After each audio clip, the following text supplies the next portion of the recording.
Between the 15th century, when Portugal became the first European nation to take significant part in African slave trading, and 1807, when the transatlantic slave trade was abolished, European ships carted millions of people away from Africa.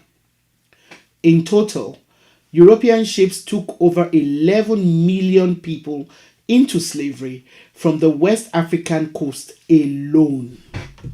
This odious trade made Europe grow rich on the profits, while the populations of Africa was devastated.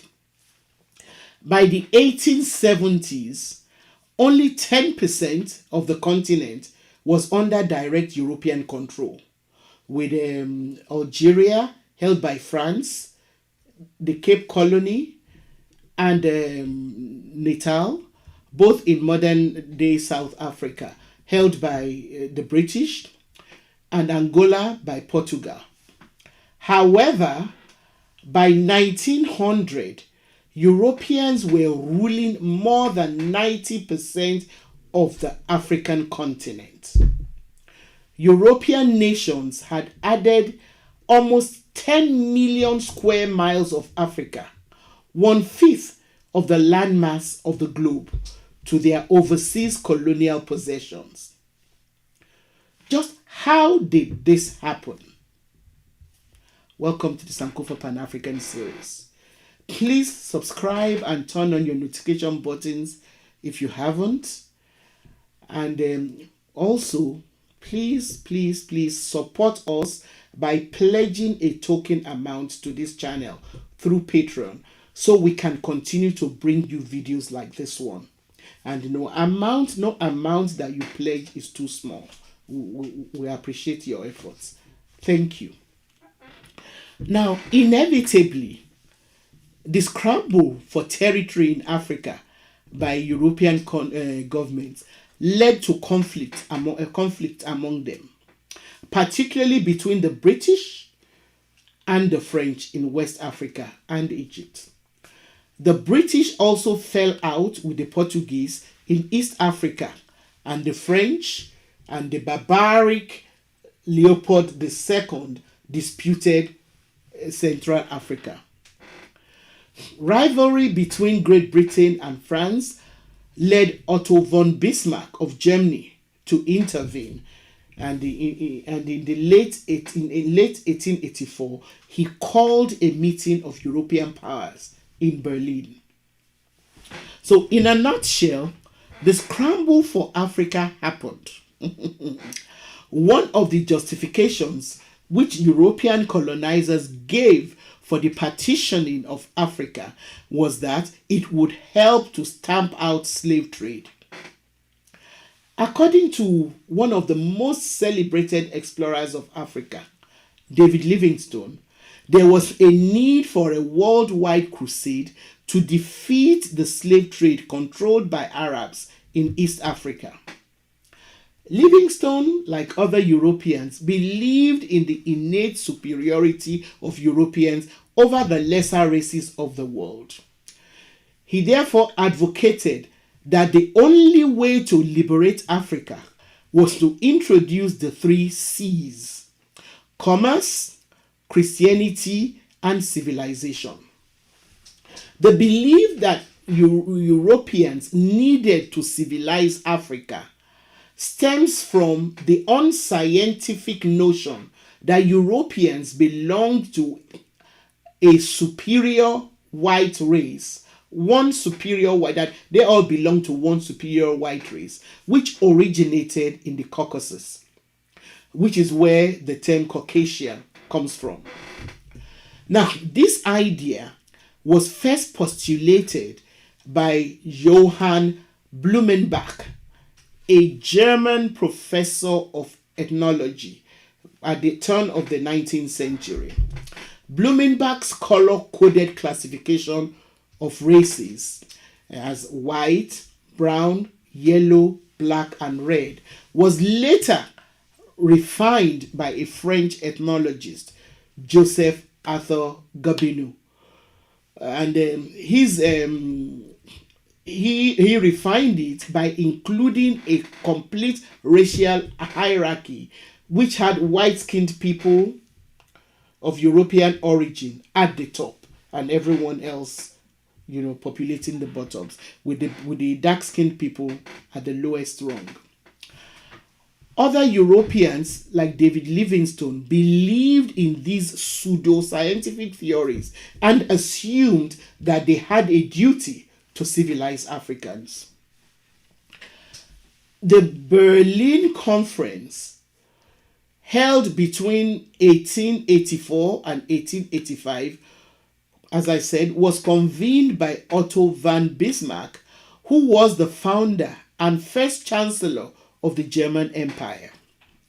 The Berlin Conference was the climax of the European competition for territory in Africa. It was a process of negotiating who would own what part of the continent. So that process is what is commonly known as the Scramble for Africa. The real motivation for the Scramble was actually that during the 1870s and early 1880s, European nations, including Great Britain, France, and Germany, needed to look to Africa for natural resources for their growing industrial sectors, as well as a potential market for the goods that their factories were producing. As a result of these, governments were desperate to safeguard their commercial interests in Africa. As we have seen in our episode on the decline of Africa's golden age, Europe was encountering a general downturn in productivity and economic growth when Africa prospered. The 14th century was a period of major famines and a crisis in the agricultural sector in Europe, which had not yet become industrialized. Please make time to watch that episode if you missed it. From about 1320, there was a famine every 10 years. Food became scarce. Epidemics such as the Black Plague, typhoid, dysentery, smallpox, etc. hit European populations periodically between 1313 and 1348. There was therefore an increase in mortality and a drop in birth. Citizens grappled with very poor standards of living, with limited nutrition and health problems. As such, most monarchs in Europe who had been looking for sources of wealth invested in mercenaries to go and look for resources to help their kingdom survive. And Africa, Asia, and the Americas were places that European explorers targeted. Since then, European governments had continued to send mercenaries and encourage missionaries to the African continent. They at first tried to get slaves themselves using superior arms and ammunitions, which did not quite succeed. They then developed a system of colluding with indigenous rulers or the supposed representatives of the people. So they got these people to help foment wars and unrest so that slaves could be captured, sold to them, and then transported through the transatlantic slave trade. Now, the avowed purpose of the Berlin Conference was to discuss the future of Africa and the stamping out of slavery, because most European countries had become industrialized, and so they no longer needed as much manual labor as they needed when they depended on slave trade.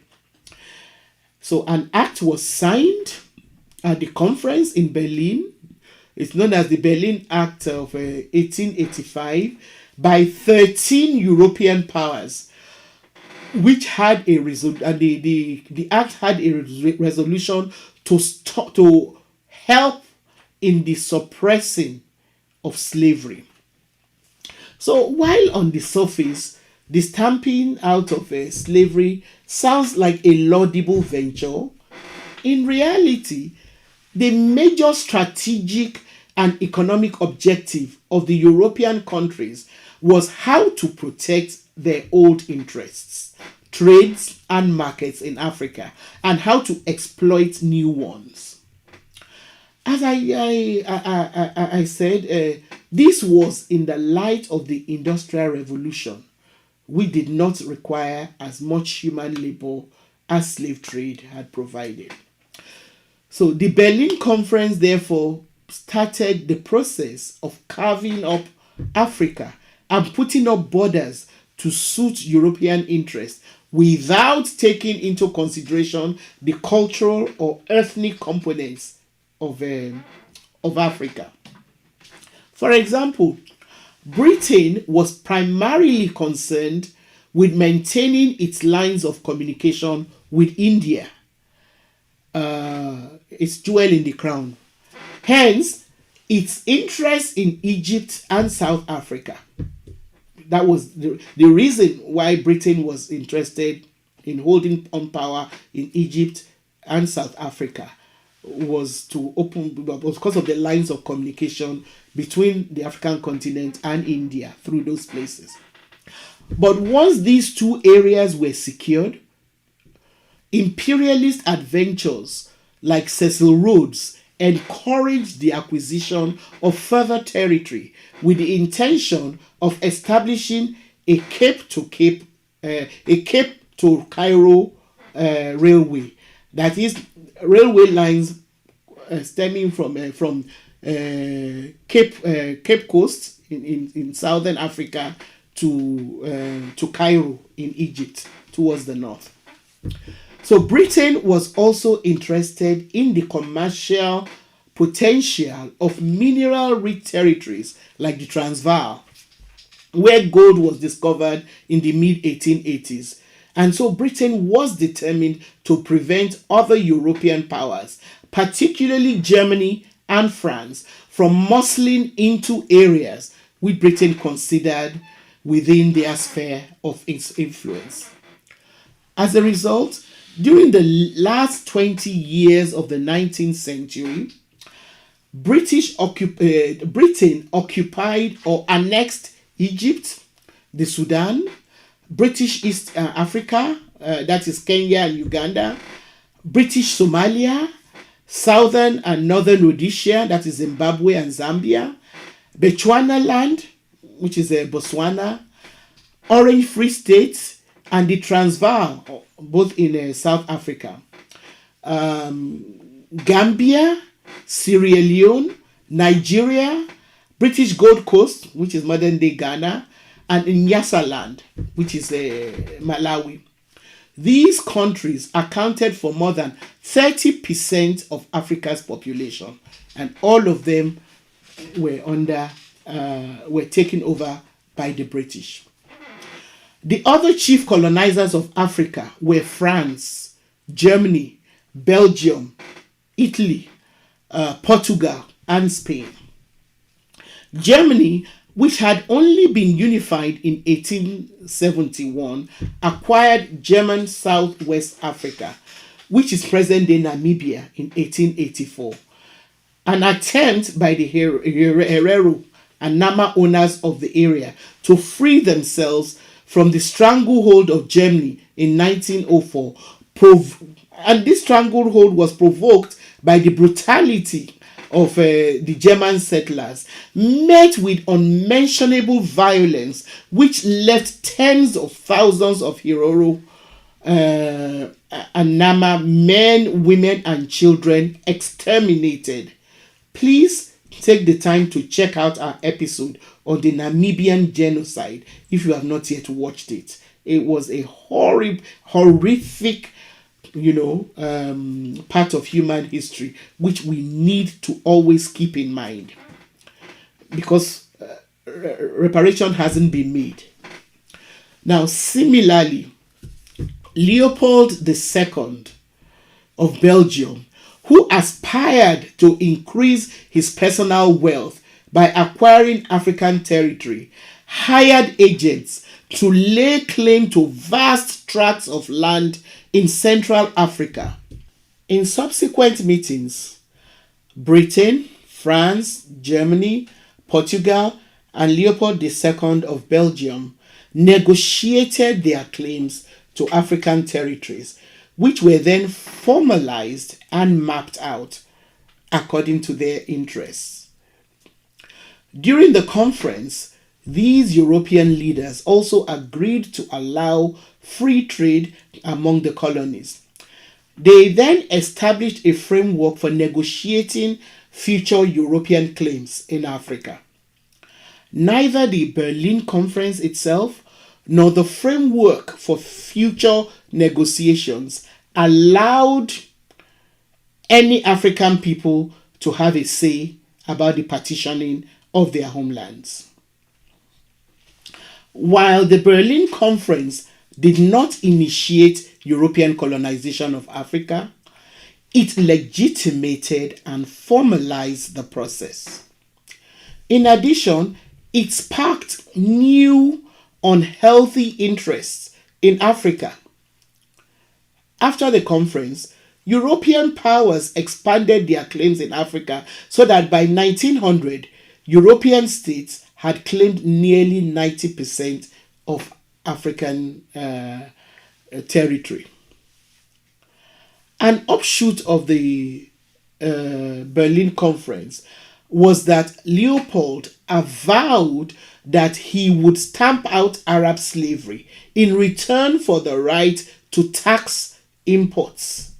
However, rather than stamp out slavery, his agents in the Congo used forced labor in ways that were even more dastardly than slavery to extract rubber, which was his single most profitable export at the time.